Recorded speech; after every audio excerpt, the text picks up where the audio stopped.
ये लड़का इतना सुंदर है कि जो भी इसे एक बार देख ले तो वह पागल हो जाएगा, इसीलिए ये स्कूल में हेलमेट पहनकर रहता है। जब ये लड़का स्कूल जाता है तो ये लड़की बिना उसे देखे उस पर टोट मारने लगती है। लड़का बिना उसका जवाब दिए अपनी सीट पर बैठ जाता है। पास में बैठी लड़की लड़के को हौसला देती है और कहती है उसकी बात का बुरा मत मानना, उसे अपने पैसों पर बहुत घमंड है। क्लास खत्म होने के बाद लड़की बाहर किसी से फोन पर बात कर रही थी, तभी एक लड़का आता है और उसे प्रपोज करता है, पर लड़की उसके कपड़ों को लेकर मजाक बनाने लगती है। पहले ब्रांडेड कपड़े खरीद लो फिर आना मुझे प्रपोज करने। लड़का दुखी होकर वहाँ से चला जाता है। तभी ये लड़का आता है और लड़की को समझाता है, पर लड़की उल्टा उसका भी मजाक उड़ाने लगती है और अपनी महंगी गाड़ी दिखाते हुए कहती है ये तुम्हारी औकात से बाहर है। लड़का कुछ नहीं बोलता है। तभी एक बहुत बड़ी गाड़ी आती है जिसे देख सब लोगों की आंखें खुली की खुली रह जाती हैं। तभी एक गार्ड निकल कर आता है और लड़के से बैठने का इशारा करता है। यह देख लड़की को यकीन नहीं होता।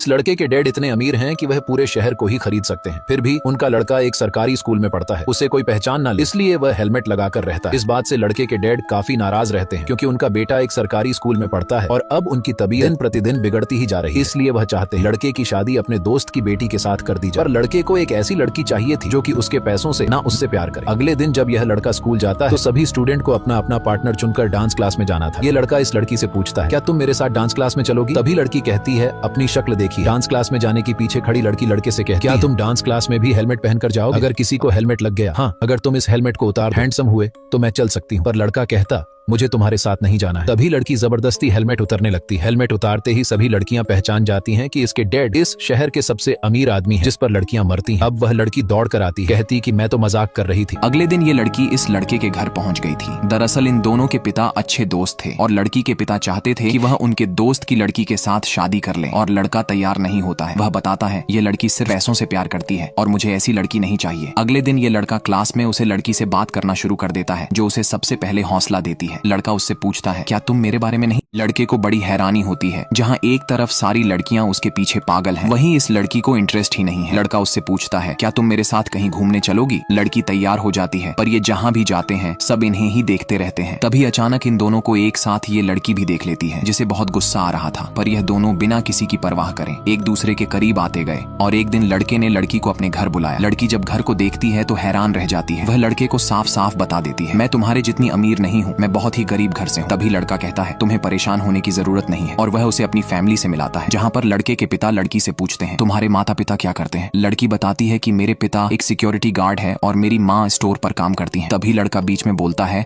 और अपने पिता को बताता है ये अपने क्लास की टॉपर भी है। पर लड़के के पिता लड़की से कहते हैं तुम सोच भी कैसे सकती हो मेरे बेटे के साथ शादी करने की? तुम लड़के के पिता लड़की की गरीबी का मजाक बनाने लगते हैं, जो कि लड़की से सुना नहीं जाता, और वह वॉशरूम में जाकर रोने लगती है। लड़का अपने पिता से कहता है आपने यह ठीक नहीं किया। तभी उसके पिता कहते हैं मैं चाहता हूँ तुम्हारी शादी ऐसी लड़की से हो जो तुम्हें नीचे ना खींचे, ऊपर ले जाए। अब लड़का लड़की को देखने वॉशरूम जाता है, पर आवाज देने पर भी दरवाजा नहीं खुलता है। जब अंदर जाकर देखता है तो लड़की नहीं थी, वह वहाँ से बिना बताए भाग आई थी। लड़का उसे मैसेज करता है, तभी लड़की मैसेज का जवाब देती है आज के बाद मुझसे मिलने की कोशिश ना करना। और कुछ दिनों के बाद लड़के के पिता एक पार्टी रखते हैं, जिसमें वह अपने दोस्त की बेटी के साथ अपने बेटे की एंगेजमेंट करने जा रहे थे। लड़का और लड़की दोनों आपस में बात कर रहे थे। दोनों की इच्छाएं बहुत अलग थीं। लड़की कहती है हमारी शादी कोकोनट आइलैंड पर हो तो कैसा रहेगा? लड़का कहता है नहीं, वह आइलैंड जब बन रहा था तो बहुत सारे पेड़ों को काटा गया था और कितने जानवरों को मार दिया गया था। हमारी कंपनी जो पर्यावरण को बचाने का काम कर रही है, हमें वहाँ पर नहीं जाना चाहिए। लड़की की बात सुनकर लड़का हैरान रह जाता है, जो सिर्फ दिखावटी दुनिया में जीना चाहती है। उसे पर्यावरण से कोई भी लेना देना नहीं था। दोनों एक ऐसी नाव में सवार होने जा रहे थे जिसका कोई मांझी नहीं था। तभी लड़के के पिता अनाउंसमेंट करते हैं और अपना उत्तराधिकारी अपने बेटे को बनाने की घोषणा करते हैं। साथ ही उसकी एंगेजमेंट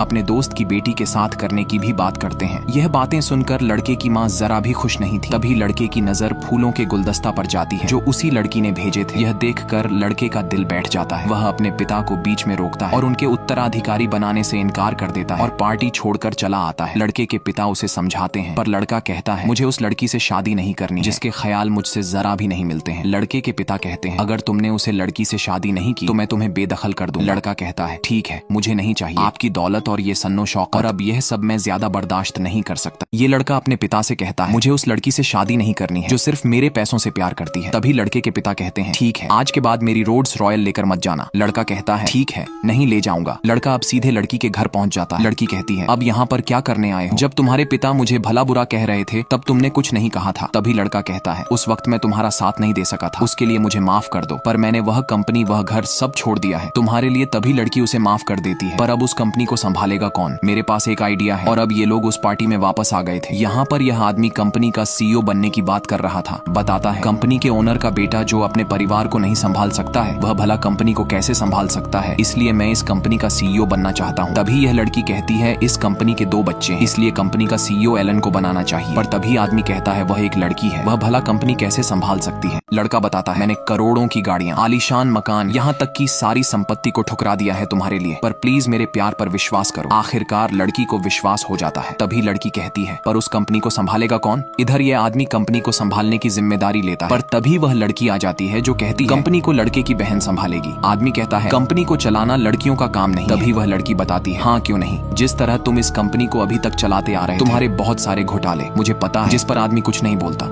लड़की अब कंपनी की सीईओ बन गई थी। कंपनी दिन प्रतिदिन मुनाफे में जा रही। लड़के के पिता भी इस लड़की को अपनी बहू के रूप में स्वीकार कर लेते।